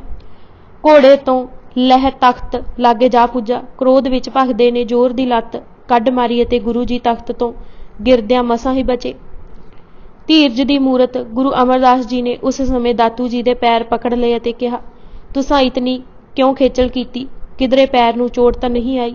मेरे हड्ड एक तां बुढ़ी अवस्था करके करड़े हो गए हैं, दूजे सेवा करदियां हड्डियां ही रह गईयां हन। शरीर कठोर है, तुहाडे पैर कूले हन। एक तो सेवा करत रहे हो, दूतीए बैईए ते बिरद भयो हो, या ते अधिक शरीर कठोरा, तुमरे चरण मृदुल नह थोरा। लगी होग किछ चोट महाना, खिमा करो गुरसुत बलवाना। ਬਜਾਏ ਇਸ ਦੇ ਕਿ ਬਚਨ ਉਸ ਨੂੰ ਨਰਮ ਕਰਦੇ ਜਾਂ ਪਛਤਾਵਾ ਪੈਦਾ ਕਰਦੇ, ਉਸੇ ਜ਼ੋਰ ਨਾਲ ਮੰਦਮਤੀਆਂ ਬੋਲਿਆ, ਤੁਸਾਂ ਸੇਵਾ ਦੇ ਛਲ ਨਾਲ ਇਹ ਗੁਰਗੱਦੀ ਪ੍ਰਾਪਤ ਕੀਤੀ ਹੈ, ਹੁਣ ਮੈਂ ਬਲ ਨਾਲ ਖੋਹਾਂਗਾ। ਸਾਨੂੰ ਹੁਣ ਸੇਵਾ ਦੀ ਲੋੜ ਨਹੀਂ, ਇੱਥੋਂ ਡੇਰਾ ਕੂਚ ਕਰੋ। ਅਬ ਸੇਵਾ ਕੱਛ ਨਹੀਂ ਹਮਾਰੀ, ਉੱਠ ਗਮ ਨਹਿ ਤੁਰੰਤਾ ਧਾਰੀ। ਸੰਗਤ ਨੇ ਦਾਤੂ ਨੂੰ ਟੋਕਣਾ ਤੇ ਰੋਕਣਾ ਚਾਹਿਆ, ਪਰ ਮਹਾਰਾਜ ਨੇ ਹੁਕਮ ਦੇ ਦਿੱਤਾ ਕਿ ਕੋਈ ਹੱਥ ਨਾ ਉਠਾਵੇ। ਸ਼ਾਮ ਹੋਣ ਵਾਲੀ ਸੀ। ਗੁਰੂ ਜੀ ਚੁਬਾਰੇ ਚਲੇ ਗਏ। ਇਸ ਹੋਈ ਤਬਦੀਲੀ ਵੱਲ ਜਰਾ ਕੁ ਧਿਆਨ ਦਿਓ। ਖਡੂਰ ਵਿਖੇ ਤਪੇ ਨੇ ਗੁਰੂ ਅੰਗਦ ਦੇਵ ਜੀ ਨੂੰ ਮਜਬੂਰ ਕੀਤਾ ਸੀ ਉਹ ਪਿੰਡ ਛੱਡ ਜਾਣ ਅਤੇ ਉਸ ਤਪੇ ਦੀਆਂ ਹੱਡੀਆਂ ਰੋਲ ਦਿੱਤੀਆਂ ਸਨ। ਪਰ ਅੱਜ ਦਾਤੂ ਦੀ ਲੱਤ ਹੱਡੀਆਂ ਤੇ ਵੱਜੀ ਤਾਂ ਕਹਿੰਦੇ ਹਨ ਕਿ ਮੇਰੇ ਹੱਡ ਕਰੜੇ, ਤੇਰੇ ਪੈਰ ਕੂਲੇ। ਇਹ ਹੀ ਹੈ ਅਜਰ ਨੂੰ ਜਰਨਾ। ਗੱਦੀ ਤੇ ਦਾਤੂ ਬੈਠ ਗਿਆ। ਸੰਗਤਾਂ ਉੱਠ ਕੇ ਚਲੀਆਂ ਗਈਆਂ। ਮੁਖੀ ਸਿੱਖ ਵਿਚਾਰਾਂ ਕਰਨ ਲੱਗੇ। ਦਾਤੂ ਨੇ ਸਮਾਨ ਲੁੱਟਣਾ ਸ਼ੁਰੂ ਕਰ ਦਿੱਤਾ ਤੇ ਭਟਾਵਾਂ ਦੀ ਪੰਡ ਬੰਨ੍ਹ ਲਈ। ਗੁਰੂ ਜੀ ਅੱਧੀ ਰਾਤ ਨੂੰ ਘੋੜੀ ਤੇ ਸਵਾਰ ਹੋਏ ਅਤੇ ਪਿੰਡ ਬਾਸਰ ਕੇ ਚਲੇ ਗਏ। ਉੱਥੇ ਪਿੰਡੋਂ ਬਾਹਰ ਇੱਕ ਕੋਠੇ ਵਿੱਚ ਜਾਏ ਕੇ ਅਤੇ ਬਾਹਰ ਦਰਵਾਜ਼ੇ ਦੇ ਇੱਕ ਫੱਟੇ ਤੇ ਲਿਖ ਦਿੱਤਾ, ਜੋ ਕੋਈ ਇਸ ਦਰਵਾਜ਼ੇ ਥਾਣੀ ਅੰਦਰ ਆਵੇਗਾ ਨਾ ਉਹ ਮੇਰਾ ਜਦ ਸੁਬਾਹ ਵੇਲੇ ਸੰਗਤਾਂ ਗੁਰੂ ਅਮਰਦਾਸ ਜੀ ਦੇ ਦਰਸ਼ਨ ਨਾ ਹੋਏ ਤਾਂ ਵਿਆਕੁਲ ਹੋ ਗਈਆਂ। ਦਾਤੂ ਨੂੰ ਸਭ ਬੁਰਾ ਭਲਾ ਕਹਿਣ ਲੱਗੇ। ਦਾਤੂ ਨੇ ਇਕੱਠ ਕੀਤਾ, ਮਾਲ ਮੱਤਾ ਚੁੱਕਿਆ ਅਤੇ ਖਡੂਰ ਭੱਜ ਗਿਆ। ਲੁਟੇਰਿਆਂ ਨੂੰ ਪਤਾ ਲੱਗਾ ਕਿ ਦਾਤੂ ਚੋਖੇ ਮਾਲ ਨਾਲ ਵਾਪਸ ਆ ਰਿਹਾ ਹੈ ਤਾਂ ਉਹਨਾਂ ਰਾਹ ਵਿੱਚ ਘੇਰ ਕੇ ਮਾਲ ਲੁੱਟ ਲਿਆ ਅਤੇ ਉਸੇ ਹੀ ਪੈਰ ਤੇ ਜਿਸ ਨਾਲ ਬੇਅਦਬੀ ਕੀਤੀ ਸੀ ਐਸੀ ਡਾਂਗ ਮਾਰੀ ਕਿ ਪੈਰ ਸੁੱਜ ਕੇ ਭੜੋਲਾ ਹੋ ਗਿਆ। ਚੀਕੇ ਅਤੇ ਚਲਾਏ। ਬਾਬਾ ਬੁੱਢਾ ਜੀ ਵੱਲ ਭਾਈ ਪਾਰੋ ਜੀ ਨੂੰ ਬਲੂ ਜੀ ਨੇ ਭੇਜਿਆ ਕਿ ਉਹਨਾਂ ਨੂੰ ਬੁਲਾਓ ਤਾਂ ਕਿ ਸੰਗਤ ਵਿਛੜੀ ਨੂੰ ਗੁਰੂ ਮਿਲਾਪ ਹੋਏ। ਗੁਰੂ ਨਾਨਕ ਜੀ ਬਾਬਾ ਬੁੱਢਾ ਜੀ ਨੂੰ ਵਰ ਦੇ ਗਏ ਸਨ ਕਿ ਕਦੇ ਤੁਸਾਂ ਤੋਂ ਓਲੇ ਨਾ ਹੋਸਾਂ। ਬਾਬਾ ਬੁੱਢਾ ਜੀ ਨੇ ਆਉਂਦਿਆਂ ਹੀ ਪੁੱਛਿਆ ਕਿ ਘੋੜੀ ਕਿੱਥੇ ਹੈ। ਘੋੜੀ ਜਦ ਲਿਆਂਦੀ ਗਈ ਤਾਂ ਉਹਨਾਂ ਕਿਹਾ ਕਿ ਭਟਕਣ ਦੀ ਲੋੜ ਨਹੀਂ, ਘੋੜੀ ਪਿੱਛੇ ਲੱਗ ਟੁਰੋ, ਇਹ ਆਪੇ ਆਪਣੇ ਮਾਲਕ ਪਾਸ ਲੈ ਜਾਏਗੀ। ਸੰਗਤਾਂ ਕੀਰਤਨ ਕਰਦੀਆਂ ਘੋੜੀ ਪਿੱਛੇ ਲੱਗ ਟੁਰੀਆਂ। ਦੂਜੇ ਦਿਨ ਘੋੜੀ ਬਾਸਰਕੇ ਦੇ ਬਾਹਰ ਕੋਠੇ ਤੇ ਜਾ ਕੇ ਰੁਕ ਗਈ। ਦਰਵਾਜ਼ਾ ਬੰਦ ਉੱਤੇ ਲਿਖਿਆ ਸੀ, ਜੋ ਇਸ ਦਰਵਾਜ਼ੇ ਰਾਹੀਂ ਅੰਦਰ ਆਉਣ ਦੀ ਕੋਸ਼ਿਸ਼ ਕਰੇਗਾ ਉਹ ਨਾ ਮੇਰਾ ਸਿੱਖ ਹੈ ਨਾ ਅਸੀਂ ਉਸਦੇ ਗੁਰੂ। ਇਸ ਦਰ ਜੋ ਨਰ ਕਰੇ ਹੈ ਉਪਾਰੇ, ਤਿਸਕੇ ਗੁਰ ਨਾਹੀ ਸਿੱਖ ਹਮਾਰੇ। ਸੰਗਤ ਪਰੇਸ਼ਾਨ, ਪਰ ਬਾਬਾ ਬੁੱਢਾ ਜੀ ਨੇ ਕਿਹਾ ਕਿ ਨਿੰਮੋ ਝੂਨੇ ਹੋਣ ਦੀ ਲੋੜ ਨਹੀਂ, ਪਿੱਛੇ ਵੱਲੋਂ ਸੰਨ ਲਗਾ ਕੇ ਅੰਦਰ ਜਾਂਦੇ ਹਾਂ। ਬਾਬਾ ਬੁੱਢਾ ਜੀ ਨੇ ਪਾੜ ਪਾਇਆ ਤੇ ਅੰਦਰ ਗਏ। ਅੰਦਰ ਗੁਰੂ ਜੀ ਸਮਾਧੀ ਸਥਿਤ ਸਨ। ਆਗਿਆ ਲੈ ਕੇ ਮੱਥਾ ਟੇਕਿਆ ਅਤੇ ਦਰਵਾਜ਼ਾ ਖੋਲ੍ਹਣ ਦੀ ਆਗਿਆ ਲਈ। ਗੁਰੂ ਜੀ ਨੇ ਪੁੱਛਿਆ ਕਿ ਤੁਸਾਂ ਹੁਕਮ ਕਿਉਂ ਟਾਲਿਆ ਤਾਂ ਬਾਬਾ ਬੁੱਢਾ ਜੀ ਨੇ ਕਿਹਾ, ਬਖਸ਼ੰਤ ਪਾਤਸ਼ਾਹ, ਅਸਾਂ ਕੋਈ ਹੁਕਮ ਦੀ ਉਲੰਘਣਾ ਨਹੀਂ ਕੀਤੀ। ਤੁਸਾਂ ਸਾਹਮਣੇ ਦਰ ਰਾਹੀਂ ਆਉਣ ਦੀ ਮਨਾਹੀ ਕੀਤੀ ਹੈ। ਅਸਾਂ ਪਿੱਛਾ ਫੋੜਿਆ ਤੇ ਆਪ ਜੀ ਆਏ ਸਵਾਰੀ, ਤਜ ਦਰ ਫੋਰਿਓ ਦਾਰ ਪਛਾਰੀ। ਅਸਲ ਵਿੱਚ ਗੁਰੂ ਜੀ ਨੇ ਰਾਮਜ ਪਾਈ ਸੀ ਅਤੇ ਬਾਬਾ ਬੁੱਢਾ ਜੀ ਰਾਹੀਂ ਖੋਲ ਦਿਖਾਈ। ਜੋ ਪ੍ਰਗਟ 9 ਦਰਵਾਜ਼ਿਆਂ ਰਾਹੀਂ ਗੁਰੂ ਦੀਦਾਰ ਕਰਨ ਦੀ ਕੋਸ਼ਿਸ਼ ਕਰੇਗਾ ਉਸ ਨੂੰ ਗੁਰੂ ਦਰਸ਼ਨ ਨਹੀਂ ਹੋਣ ਲੱਗਾ। ਗੁਰੂ ਤਾਂ ਮਿਲੇਗਾ ਜੇ ਪਿੱਛੋਂ ਦਾ ਦਰ ਫੋੜੇਗਾ ਜੋ ਗੁਪਤ ਰੱਖਿਆ ਹੈ। 10ਵੇਂ ਦਵਾਰ ਨੂੰ ਫੋੜ ਹੀ ਗੁਰੂ ਦਾ ਦਰ ਮਿਲਦਾ ਹੈ। ਸ਼ਾਇਦ ਇਸੇ ਲਈ ਗੁਰੂ ਅਮਰਦਾਸ ਜੀ ਨੇ ਬਾਬਾ ਬੁੱਢਾ ਜੀ ਨੂੰ ਤੁਮ ਬਹੁਤ ਧਨ ਕਿਹਾ ਅਤੇ ਫਰਮਾਇਆ ਕਿ ਬਾਬਾ ਜੀ ਸਿੱਖੀ ਦੀ ਹੱਦ ਹਨ, ਉਹਨਾਂ ਦੀ ਕਰਨੀ ਅਪਣਾਇਆ ਸਭ ਵਿਘਨ ਦੂਰ ਹੋਣਗੇ। ਸਿੱਖੀ ਅਬਦ ਨਾ ਇਸ ਤੇ ਪਰੇ, ਨਾਮ ਲਏ ਗਣ ਬਿਘਨ ਸੁਹਰੇ। ਜਦ ਮੁੜ ਗੋਇੰਦਵਾਲ ਮੁੜਨ ਦੀ ਬੇਨਤੀ ਕੀਤੀ ਤਾਂ ਮਹਾਰਾਜ ਨੇ ਕਿਹਾ ਕਿ ਈਰਖਾ ਬਖੀਲੀ ਵਿੱਚੋਂ ਉਹਨਾਂ ਕੀ ਲੈਣਾ ਹੈ, ਦਾਤੂ ਨੂੰ ਰਾਜ ਕਮਾਉਣ ਦਿਓ। ਸੰਗਤ ਨੇ ਬੇਨਤੀ ਕੀਤੀ ਕਿ ਦਾਤੂ ਨੇ ਆਪਣਾ ਕੀਤਾ ਪਾ ਲਿਆ ਹੈ। ਜਗਤ ਵਿੱਚ ਈਰਖਾ ਰੂਪੀ ਅੱਗ ਬਲ ਰਹੀ ਹੈ ਅਤੇ ਧੀਰਜ ਗਿਆਨ ਧਿਆਨ ਸਗੋਂ ਉਸ ਅੱਗ ਵਿੱਚ ਸੜ ਰਹੇ ਹਨ। ਤੁਸੀਂ ਹੀ ਬਚਾ ਸਕਦੇ ਹੋ। ਸਭ ਸੰਗਤ ਕੀ ਸੁਣ ਕਰ ਬੇਨਤੀ, ਗਾਦੀ ਪਰ ਬੈਠੇ ਤਜ ਗਿਣਤੀ। ਬਾਬਾ ਬੁੱਢਾ ਜੀ ਨੇ ਆਪੂ ਉਸੇ ਘੋੜੇ ਤੇ ਬਿਠਾਇਆ ਜਿਸ ਤੇ ਗੁਰੂ ਜੀ ਦੀ ਸੁੱਧ ਦਿੱਤੀ ਸੀ। ਗੋਇੰਦਵਾਲ ਪੁੱਜਣ ਤੇ ਭਾਰੀ ਪੁਰਬ ਕੀਤਾ ਗਿਆ ਤੇ ਸਾਰੇ ਨਗਰ ਦੀਪਮਾਲਾ ਕੀਤੀ ਗਈ। ਦੀਪਮਾਲਾ ਉਧਰ ਪੈਰ ਦੀ ਪੀੜ ਦਾਤੂ ਜੀ ਦੀ ਇਤਨੀ ਵਧੀ ਕਿ ਉਛਲ ਮੰਜੇ ਤੋਂ ਪਵੇ। ਫਿਰ ਪਹਿਲੇ ਵਾਂਗ ਹੀ ਮਾਤਾ ਖੀਵੀ ਜੀ ਦਾਤੂ ਜੀ ਨੂੰ ਨਾਲ ਲੈ ਕੇ ਗੋਇੰਦਵਾਲ ਆਏ। ਖਿਮਾ ਦਿਲਵਾਈ। ਮਹਾਰਾਜ ਨੇ ਆਪਣੇ ਹੱਥੀਂ ਪ੍ਰਸ਼ਾਦ ਦਾਤੂ ਨੂੰ ਦਿੱਤਾ ਅਤੇ ਉਸ ਦੀ ਪੀੜ ਹਰੀ। ਗੁਰਪ੍ਰਸਾਦ ਦਿਓ ਨਿਜ ਕਰਤੇ। ਸਾਰਾ ਸਾਲ ਹੀ ਖੇਚਲਾਂ ਪੈਂਦੀਆਂ ਰਹੀਆਂ, ਪਰ ਗੁਰੂ ਜੀ ਦੇ ਧੀਰਜ ਤੇ ਸਹਿਜ ਅੱਗੇ ਕੋਈ ਟਿਕ ਨਾ ਸਕੀ। ਬੀਬੀ ਭਾਨੀ ਦਾ ਵਿਆਹ। ਇਸੇ ਸਾਲ ਦਸੰਬਰ 1552 ਨੂੰ ਬੀਬੀ ਭਾਨੀ ਦੀ ਸ਼ਾਦੀ ਗੁਰੂ ਰਾਮਦਾਸ ਜੀ ਨਾਲ ਹੋਈ। ਸਾਖੀ ਇਸ ਤਰ੍ਹਾਂ ਆਉਂਦੀ ਹੈ ਕਿ ਬੀਬੀ ਮਨਸਾ ਦੇਵੀ ਜੀ ਗੁਰਪਤੀ ਤੀਜੇ ਪਾਤਸ਼ਾਹ ਨੂੰ ਕਹਿਣ ਲੱਗੇ ਕਿ ਭਾਨੀ ਹੁਣ ਵੱਡੀ ਹੋ ਗਈ ਹੈ, ਇਸ ਦਾ ਆਹਰ ਕਰੋ। ਮਹਾਰਾਜ ਨੇ ਪੁੱਛਿਆ ਕਿ ਲੜਕਾ ਕੈਸਾ ਹੋਵੇ ਤਾਂ ਸੁਭਾਵਿਕ ਹੀ ਮਾਤਾ ਜੀ ਨੇ ਕਿਹਾ, ਉਸ ਜਿਹਾ ਜੋ ਸਦਾ ਸੇਵਾ ਵਿੱਚ ਜੁਟਿਆ ਰਹਿੰਦਾ ਹੈ। ਮਹਾਰਾਜ ਨੇ ਕਿਹਾ, ਉਸ ਵਰਗਾ ਤਾਂ ਉਹ ਹੀ ਹੈ। ਇਹ ਬਚਨ ਕੋਈ ਅਚਨਚੇਤ ਜਾਂ ਸੁਭਾਵਿਕ ਨਹੀਂ ਸਨ। ਕਈ ਸਾਲਾਂ ਤੋਂ ਗੁਰੂ ਅਮਰਦਾਸ ਜੀ ਪਿੰਡ ਬਾਸਰਕੇ ਵਿਖੇ ਹੀ ਗੁਰੂ ਰਾਮਦਾਸ ਜੀ ਦਾ ਸੁਭਾਅ ਕਰਮ ਦੇਖ ਰਹੇ ਸਨ। ਭਾਈ ਜੇਠਾ ਜੀ ਖੁੱਲ੍ਹੇ ਦਿਲ ਵਾਲੇ ਅਤੇ ਸਖੀ ਸਨ। ਇੱਥੇ ਵੀ ਜਦ ਦਾ ਗੋਇੰਦਵਾਲ ਉਸਰਨਾ ਸ਼ੁਰੂ ਹੋਇਆ ਸੀ, ਦਿਨ ਰਾਤ ਸੇਵਾ ਵਿੱਚ ਲੱਗੇ ਰਹਿੰਦੇ ਸਨ। ਭਾਈ ਗੁਰਦਾਸ ਜੀ ਦੀ ਇਹ ਤੁਕ ਜਿਨ ਸਿਰਿਆ ਤਿਨੇ ਸਵਾਰਿਆ ਖਾਸ ਧਿਆਨ ਮੰਗਦੀ ਹੈ। ਭਾਈ ਗੁਰਦਾਸ ਜੀ ਦੇ ਕਹਿਣ ਦਾ ਇਹ ਭਾਵ ਸੀ ਕਿ ਗੁਰੂ ਅਮਰਦਾਸ ਜੀ ਨੇ ਆਪ ਹੀ ਰਾਮਦਾਸ ਜੀ ਨੂੰ ਸੇਵਾ ਵੱਲ ਲਗਾਇਆ ਤੇ ਫਿਰ ਆਪ ਹੀ ਸਵਾਰ ਬਣਾ ਗੁਰੂ ਜ਼ਿੰਮੇਵਾਰੀ ਬਖਸ਼ੀ। ਇੱਥੇ ਇੱਕ ਉਦਾਹਰਣ ਹੀ ਕਾਫੀ ਹੋਵੇਗੀ ਭਾਈ ਜੇਠਾ ਜੀ ਦੀ ਸੇਵਾ ਦੀ। ਇੱਕ ਦਿਨ ਗੁਰੂ ਅਮਰਦਾਸ ਜੀ ਭਾਈ ਬਲੂ ਜੀ ਨੂੰ ਕਹਿੰਦੇ ਹਨ, ਕਿਤਨੇ ਹੀ ਦਿਨ ਹੋ ਗਏ ਹਨ ਗੁਰੂ ਰਾਮਦਾਸ ਨਹੀਂ ਦੇਖਿਆ, ਕਿਧਰੇ ਦੁਰਾਡੇ ਤਾਂ ਨਹੀਂ ਚਲੇ ਗਏ। ਰਾਮਦਾਸ ਕੋ ਚਿਰ ਬਹੁ ਹੋਵਾਂ, ਕਹਾਂ ਗਏ ਹਮ ਨਿਕਟ ਨਾ ਹੋਵਾਂ। ਭਾਈ ਬਲੂ ਜੀ ਨੇ ਦੱਸਿਆ, ਸੱਚੇ ਪਾਤਸ਼ਾਹ ਇਹ ਗੱਲ ਨਹੀਂ ਹੈ, ਉਹ ਕਿਧਰੇ ਦੂਰ ਨਹੀਂ ਚਲੇ ਗਏ। ਸਵੇਰ ਤੋਂ ਰਾਤ ਤੱਕ ਸੰਗਤਾਂ ਦੀ ਸੇਵਾ ਵਿੱਚ ਜੁਟੇ ਰਹਿੰਦੇ ਹਨ। ਠੰਡਾ ਜਲ ਭਰ ਭਰ ਲਿਆਉਂਦੇ ਹਨ। ਜਿੱਥੇ ਕਿਤੇ ਵੀ ਦੂਰ ਪਰਾਂ ਸੰਗਤਾਂ ਬੈਠਦੀਆਂ ਆਰਾਮ ਕਰਦੀਆਂ ਹਨ, ਜਲ ਜਾ ਕੇ ਪਿਲਾਉਂਦੇ ਹਨ। ਲੰਗਰ ਲਈ ਨਾਲ ਲੈ ਕੇ ਆਉਂਦੇ ਹਨ।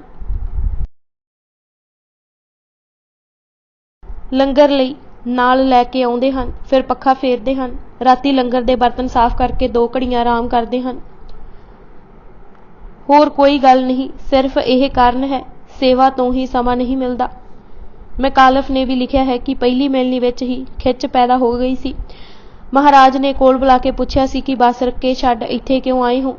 ਗੁਰੂ ਰਾਮਦਾਸ ਜੀ ਨੇ ਕਿਹਾ ਸੀ, ਸੰਸਾਰਿਕ ਲੋੜਾਂ ਅਤੇ ਸਰੀਰਕ ਖਾਹਿਸ਼ਾਂ ਤੱਜ ਕੇ ਆਪ ਦੇ ਚਰਨੀ ਲੱਗਾ ਹਾਂ। ਉਸੇ ਸਮੇਂ ਹੀ ਤੀਜੇ ਪਾਤਸ਼ਾਹ ਬਚਨ ਕਰ ਦਿੱਤੇ ਸਨ ਕਿ ਜੋ ਸੰਸਾਰਿਕ ਇੱਛਾਵਾਂ ਤੱਜ ਕੇ ਆਏ ਹੋ ਤਾਂ ਸੱਚੀ ਪਾਤਸ਼ਾਹੀ ਵੀ ਤੁਹਾਨੂੰ ਹੀ ਮਿਲੇਗੀ। ਬੀਬੀ ਭਾਨੀ ਜੀ ਵੀ ਰਜਾ ਦੇ ਮੂਰਤ ਸਨ। ਸਦਾ ਗੁਰ ਆਗਿਆ ਵਿੱਚ ਰਹਿੰਦੇ, ਇੱਥੋਂ ਤੱਕ ਕਿ ਜੇ ਪੀਂਘ ਵੀ ਝੂਟਣ ਜਾਂਦੇ ਤਾਂ ਆਗਿਆ ਲੈ ਕੇ ਜਾਂਦੇ। ਸਦਾ ਇਹ ਤੁਕ ਬੋਲਦੇ ਰਹਿੰਦੇ, ਗੁਰ ਕੇ ਭਾਣੇ ਜੋ ਚਲੇ ਤਾਂ ਜੀਵਨ ਪਦਵੀ ਪਾਹੇ। ਸ਼ਾਇਦ ਇਸੇ ਲਈ ਮੋਹਣੀ ਤੋਂ ਨਾਂ ਵੀ ਬੀਬੀ ਭਾਨੀ ਪੈ ਗਿਆ। ਸਹੇਲੀਆਂ ਨੂੰ ਵੀ ਬਾਣੀ ਸੁਣਾਉਂਦੇ ਰਹਿੰਦੇ। ਮੌਤ ਸਿਰ ਤੇ ਖੜੀ ਹੈ, ਬਹੁਤਾ ਸਮਾਂ ਖੇਡਾਂ ਵਿੱਚ ਬਰਬਾਦ ਨਹੀਂ ਕਰਨਾ ਚਾਹੀਦਾ। ਇਹੋ ਜਿਹੀਆਂ ਸਿੱਖਿਆ ਭਰਪੂਰ ਗੱਲਾਂ ਕਰਦੇ। ਆਪ ਜੀ ਬਹੁਤ ਸਾਦਾ ਰਹਿੰਦੇ। ਕਿਸੇ ਸਿੱਖ ਨੇ ਬੀਬੀ ਜੀ ਨੂੰ ਉਚੇਚੇ ਰੇਸ਼ਮ ਦੇ ਕੱਪੜੇ ਅਤੇ ਗਹਿਣੇ ਬਣਵਾ ਕੇ ਦਿੱਤੇ। ਆਪ ਜੀ ਨੇ ਸਭ ਲੰਗਰ ਵਿੱਚ ਪਾ ਦਿੱਤੇ ਅਤੇ ਕੱਪੜੇ ਲੋੜਵੰਦਾਂ ਨੂੰ ਪਹਿਨਾ ਦਿੱਤੇ। ਉਸ ਸਮੇਂ ਇਹ ਸ਼ਲੋਕ ਪੜ੍ਹਿਆ, ਕੂੜ ਸੋਏ ਨਾ ਕੂੜ ਰੂਪਾ, ਕੂੜ ਪਹਿਨਣਹਾਰ।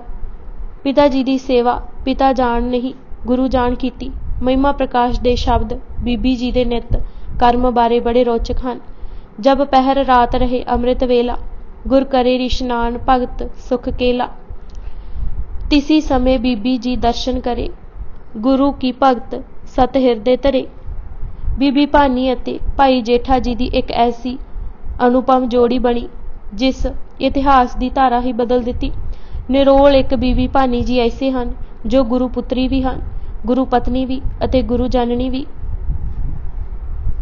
ਅੱਜ ਅਸੀਂ ਪਰਬਤ ਮਹਿਰਾਨ ਜੀਵਨੀ ਗੁਰੂ ਅਮਰਦਾਸ ਜੀ ਕਿਤਾਬ ਦੇ 77 ਪੰਨੇ ਪੜ੍ਹ ਚੁੱਕੇ ਹਾਂ। ਬਾਕੀ ਦੀ ਕਿਤਾਬ ਅਸੀਂ ਅਗਲੇ ਭਾਗ ਵਿੱਚ ਪੜ੍ਹਾਂਗੇ। ਵਾਹਿਗੁਰੂ ਜੀ ਕਾ ਖਾਲਸਾ, ਵਾਹਿਗੁਰੂ ਜੀ ਕੀ ਫਤਿਹ।